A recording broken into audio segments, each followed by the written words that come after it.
Hai guys, jangan lupa like jika suka dan komen kami agar terus berkembang. Terima kasih sudah mengklik video ini. Intro.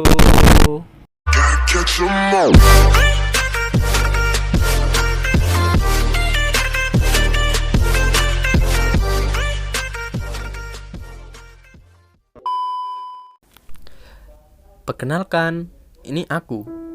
Apakah kau sudah mengenalku? Apa? Kau sudah mengenalku? Dari mana? Kuharap bukan dari cerita orang lain. Karena kau bisa langsung menjauh setelah bertemu denganku tanpa mengenalku secara langsung. Memang aku bukan orang baik. Bahkan bisa kau sebut bukan orang baik-baik. Aku terlalu kotor dibandingkan teman seusiaku. Aku terlalu naif. Tapi sebelum kau menjauhiku, kemarilah. Ada sedikit kisah yang akan kuceritakan kepadamu.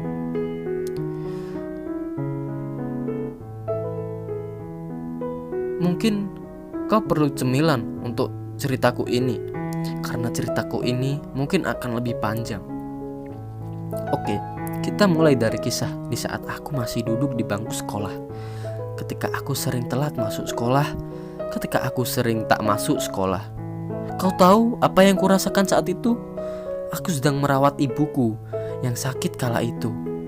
Setelah terkena korban tabrak lari, dia harus beristirahat untuk beberapa bulan. Setiap pagi aku harus membuat sarapan untuknya. Jika mulai dari sini kau bertanya, di mana ayahku? Kalian cerdas, karena sudah bisa menyadarinya dari sini. Ya, ayahku telah lama pergi meninggalkan ibuku sendiri. Dan ibuku mau tak mau harus berjuang sendiri membesarkanku sebagai anak semata wayangnya. Dengan kondisi ini, aku tak bisa diam. Kala aku pulang sekolah, aku bekerja paruh waktu hanya demi mencukupi kebutuhanku dan menabung untuk uang jajanku. Aku tumbuh di lingkungan yang keras. Memang guruku hanya tahu bahwa aku adalah murid pemalas yang selalu terlambat untuk pergi sekolah, yang selalu tidur di kelas kala pelajaran,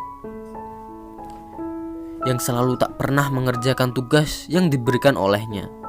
Hari demi hari, guruku mulai bosan dengan keadaanku setiap hari. Lebih tepatnya, dia menganggapku tak ada. Mau datang ya syukur, gak datang ya terserah. Jika kau bertanya lagi, kenapa aku tak menceritakan semuanya pada guruku? Mungkin mereka akan memakluminya. Tapi jiwa dan ragaku tak mampu kala itu. Bahkan teman sekelas pun tak ada yang tahu jika aku memendam semua itu. Waktu terus berjalan hingga waktunya kelulusan. Semua berjalan seperti biasa. Acara penerimaan rapot, sesi foto, dan entahlah. Aku tak suka mengingat momen itu. Hahaha. Maklum, setelah namaku terpanggil, aku harus langsung bekerja paruh waktu kala itu. Aku berhenti bekerja ketika aku tahu bahwa aku lulus masuk sekolah kedinasan. Wah, hebat sekali. Aku sendiri sungguh tak percaya kala itu. Tapi aku senang. Aku berhasil membungkam mulut para guruku yang selalu membicarakan keburukanku kala itu. Tapi mulai dari sini aku berpikir, siapa nanti yang akan merawat ibuku? Perasaan kacau menghantuiku kala itu, hingga air mata yang ku bendung tak kuasa untuk membasahi pipiku ini. Lantas aku bercerita kepada ibuku kala itu.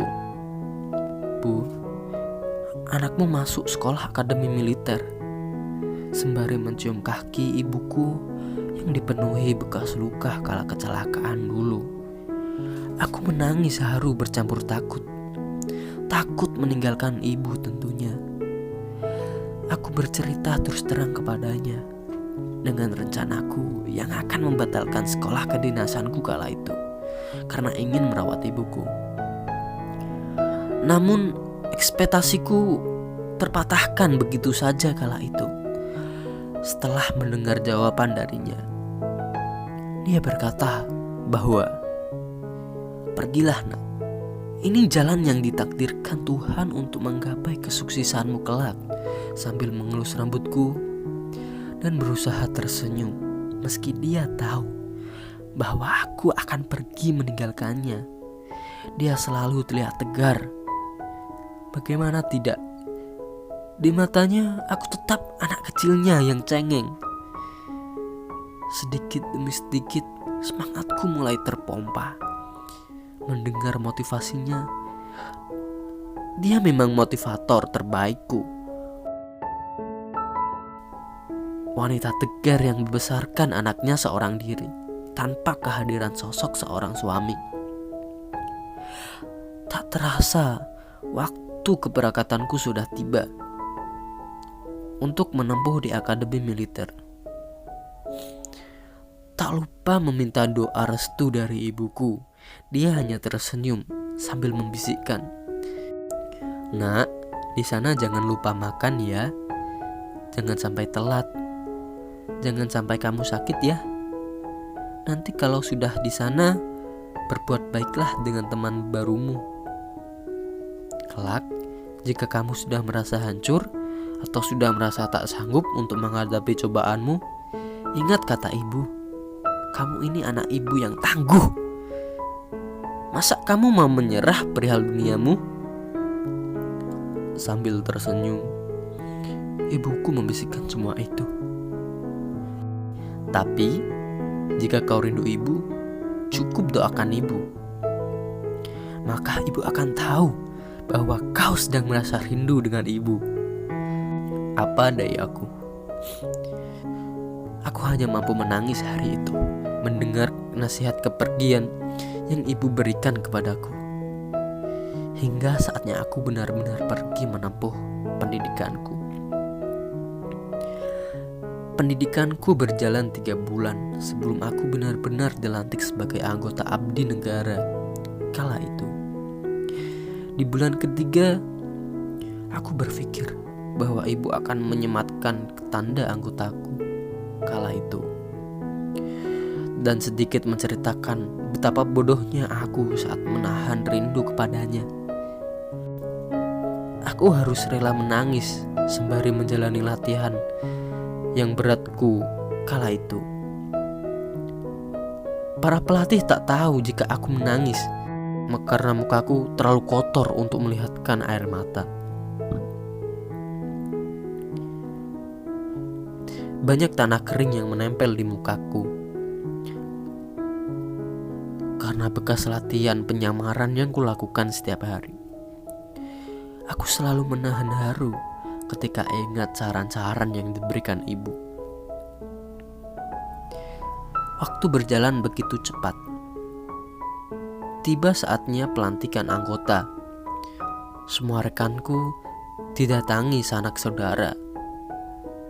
Tapi apa denganku? Aku terdiam sendiri. Hingga aku melihat pamanku datang ke sini. Aku sedikit gembira meski menunggu agak lama. Tapi perasaan gembira itu seolah hancur ketika pamanku membawakan kabar yang tak ingin aku dengar sepanjang hidupku. Benar saja, ibuku sudah tiada seminggu sebelum aku dilantik. Aku lantas teriak sekencang yang aku bisa sambil menangisi ibuku dan memanggil-manggil namanya. Hatiku terasa disayat pisau yang sangat tajam hingga membuat hati ini terasa hancur. Keberhasilan yang seharusnya kupersembahkan untuk satu-satunya orang yang aku sayangi, yang selalu ada ketika aku jatuh, kini telah tiada. Lantas aku berpikir, untuk apa semua keberhasilanku ini? Ibu, aku rindu.